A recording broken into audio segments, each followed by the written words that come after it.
चलिए आज इतिहास शुरू करने वाले हैं क्लास 10th का। तो इतिहास कहते किसको हैं? इतिहास देखिए, जो भी घटनाएं पहले बीत चुकी हैं उसको इतिहास कहते हैं। लेकिन क्या सभी घटनाओं को इतिहास कहेंगे? जो कि कल बीता वो भी इतिहास है, 100 साल पहले हुए वो भी इतिहास है। क्या सारी चीजें हम लोग इतिहास में पढ़ेंगे? तो ऐसा नहीं है। जिन चीजों का हमारे पास तथ्य होगा, उन चीजों के प्रमाण होंगे, उन्हीं चीजों को हम इतिहास में पढ़ेंगे। ठीक है, तो देखिए क्या होता है इतिहास। प्रमाणों के आधार पर बीती हुई घटनाओं का अध्ययन करना ही इतिहास कहलाता है। प्रमाणों के आधार पर, जिसका हमारे पास प्रमाण है, उसके तथ्य हैं कहीं ना कहीं, और उसका अध्ययन करते हैं, तो वही इतिहास कहलाता है, प्रमाणों के आधार पर। ठीक है, इतिहास के जनक कौन है? जिन्होंने इतिहास के बारे में बताया, इतिहास के बारे में ज्यादा से ज्यादा खोज की, तो हेरोडेटस। इतिहास के पिता हेरोडोटस को कहा जाता है। इतिहास के पिता, इतिहास के जनक हेरोडोटस को कहा जाता है। इतिहास दो शब्दों से मिलकर बनता है, जिसे इति जोड़ हास।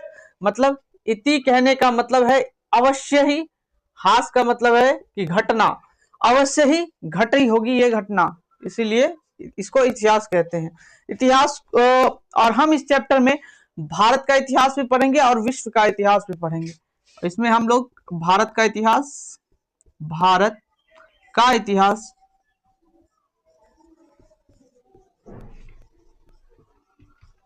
और साथ में विश्व का इतिहास का भी अध्ययन करेंगे। और इतिहास को जो है 3 भागों में बांटकर पढ़ा गया है। पढ़ने के लिए 3 भागों में बांटा गया है समय के अनुसार। सबसे पहले प्राचीन इतिहास, मध्यकालीन इतिहास, आधुनिक इतिहास। प्राचीन इतिहास क्या होता है?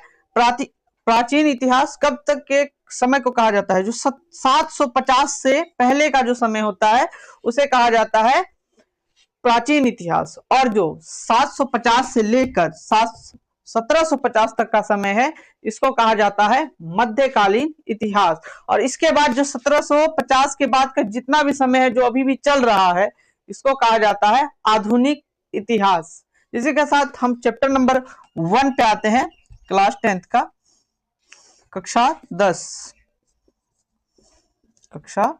10 पार्ट नंबर 1, यूरोप में राष्ट्रवाद।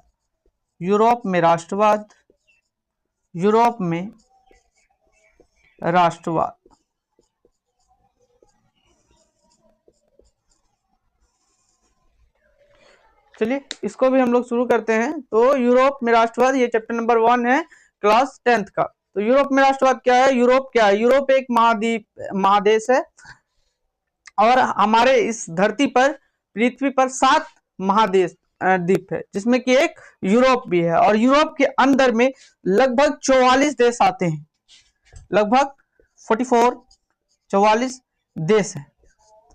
यूरोप महादेश में लगभग 44 देश है। ठीक है, और हम लोग एशिया महाद्वीप में रहते हैं, भारत में हम लोग रहते हैं। राष्ट्रवाद क्या है? आपके अंदर प्रश्न उठ रहा होगा कि राष्ट्रवाद क्या है। तो देखिए राष्ट्रवाद क्या है, आइए आगे देखते हैं। यूरोप में राष्ट्रवाद, यूरोप क्या है? यूरोप एक महाद्वीप है। तो यूरोप एक महाद्वीप है, कुल महाद्वीप 7 है, महादेश 7 है, जिसमें कि एक महाद्वीप यूरोप भी है। और यूरोप में राष्ट्रवाद पढ़ रहे हैं। तो राष्ट्रवाद क्या होता है? राष्ट्रवाद क्या होता है कि अपने देश के प्रति सोच, लगाव की भावना को राष्ट्रवाद कहते हैं। इसका डेफिनेशन अगर आपसे पूछा जाए परीक्षा में, पेपर में, कि राष्ट्रवाद क्या है, तो जो अपने देश के प्रति सोच और लगाव की भावना का विकास करता है उसे राष्ट्रवाद कहते हैं।